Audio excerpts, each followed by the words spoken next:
idea. It was an idea by a researcher named Bob Berlage, and at the time he was at Oak Ridge National Lab, and now he is at the University of Wisconsin in Milwaukee. And his idea, he knew that there were some genes that had evolved in some bacteria that had a rather remarkable property.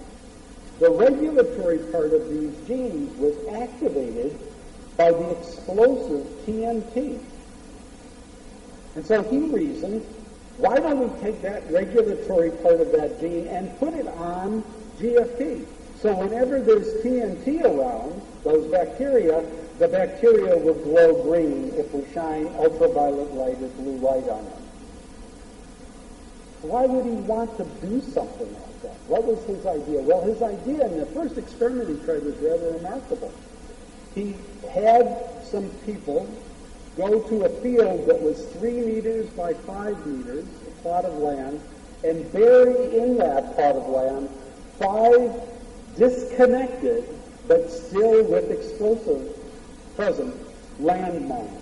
5 landmines that were buried there. He didn't know where. He went and he sprayed the bacteria on this land and then went back at night with an ultraviolet lamp. And what he saw is in this picture. He was able to find where the landmines were buried. Now, since landmines are probably one of the very worst things that are the consequences of war, because they are left to injure innocent people that have absolutely nothing to do with the conflict. The idea that GFP could be used to be able to locate these so they could be destroyed is, to me, a wonderful application of science. Now, the other question that people sometimes ask me is, has GFP ever been used in people? And there is a small amount of evidence that it may have been used in people. So I want to present that evidence. So here's it's a movie of this. So you see the jellyfish. And unlike Shimamura, this is a much easier way of getting the GFP. You just stick a hypodermic into the jellyfish and you just pull out the GFP. Somehow there's something to do with chromosomes here, and then it says green bioluminescence. It really should be green fluorescence, but at least they have the jellyfish right. And this is supposed to be the reason for what might very well be the first transgenic human. This person. Actually, when Ang Lee made the movie of the Hulk, which that was the opening credits for, I actually knew the screenwriter, a man named James Shamus, and I had asked James, his brother and my brother had gone to school together, and I asked him, I said, James, how did you know about my work? I was very impressed. My students made me watch the movie, and I was very impressed that you used our work in your movie. And he said, I don't know anything about your work. It turned out that a student was working on the set, and he suggested that they use this as the reason that the Hulk is green. As far as I know, there are no transgenic humans, although people have put GFP into human cells in culture, so it certainly works in them. So I want to conclude by saying something about what I think my research and this whole story of GFP has taught me. And the first is that I think scientific success comes in many different ways. If you look at Shimamura's track, my track, and Roger Chen's track towards this Nobel Prize, it is very different. Shimamura went through that horror of the atomic bomb exploding, not being able to go to school, and persevered and eventually was able to do an experiment he wanted to do, not for any particular glory, but because he was very excited about the basic problem of bioluminescence. I, as I told the students a little bit earlier, had less than stellar grades in college.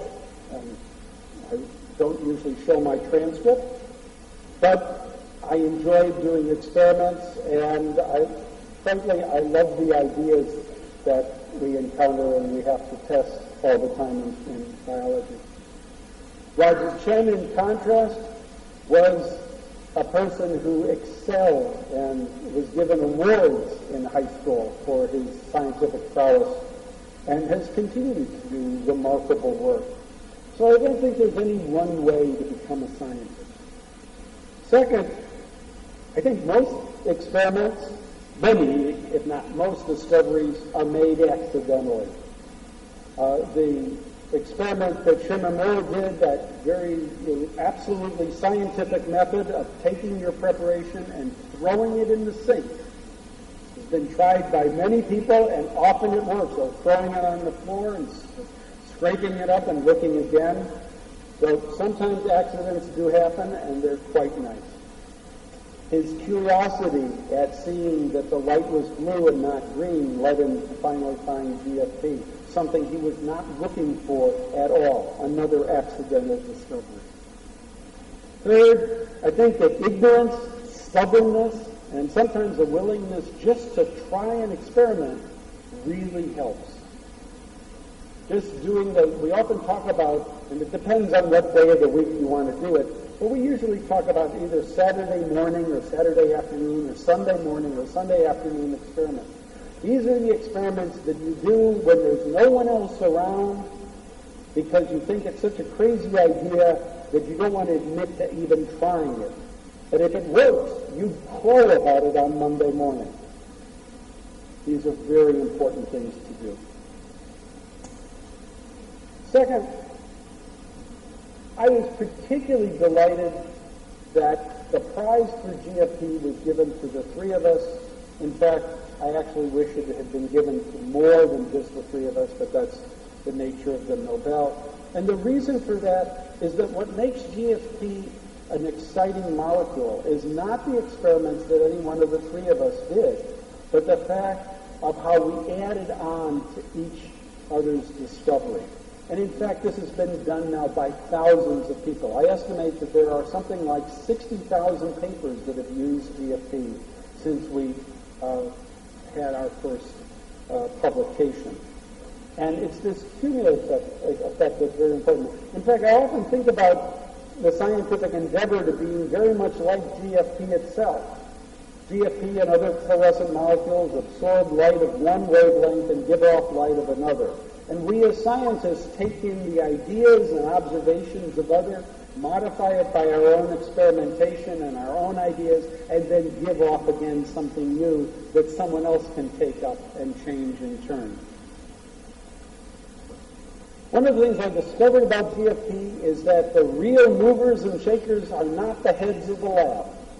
When we first started telling people about GFP, I would get people calling me up, and they would be the heads of the lab. They would call up and they'd say, I hear from my graduate student, or I hear from my postdoctoral fellow, that you're working on something called green fluorescent protein. Tell me about it. They say that we should work on that or use that in the lab. And it was the graduate students and the postdocs that were the people that were most excited and the ones that most did it. And in fact, in my lab, most of the wonderful ideas and discoveries really come from the students and postdocs that I've had. And finally, but next to last, I want to say that this story about GFP, I think, exemplifies the fact that we should not only work on model organisms, the ones that directly model a human condition or human disease, but we should be studying all of life. Where would we be if we did not have Shimamura studying this very interesting phenomenon of bioluminescence and looking at a jellyfish and trying to understand how that produced light?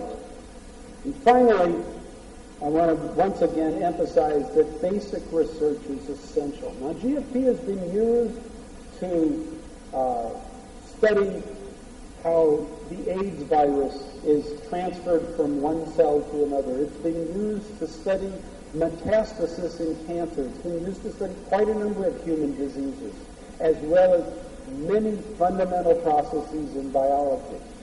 But it started with basic scientific research, and it is then used subsequently. So I say that basic research is essential, and it's the engine that drives innovation, leading to insights into human disease and advances in agriculture and industry. So we have to start with basic research. Thank you very much.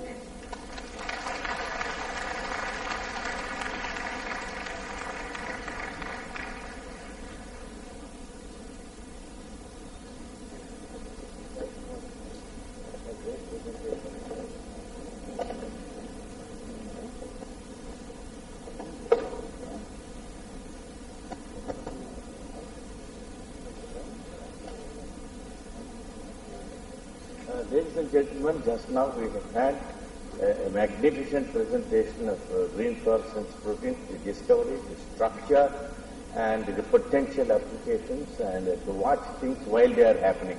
I thank Dr. Martin Chappie for a great presentation.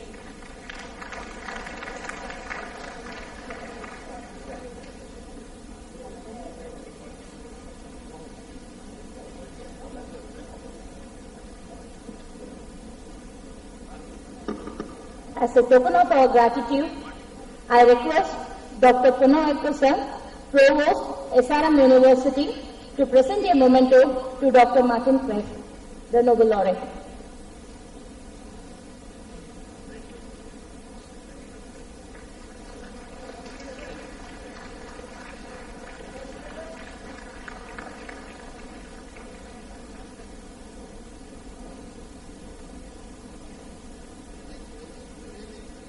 Thank you, sir.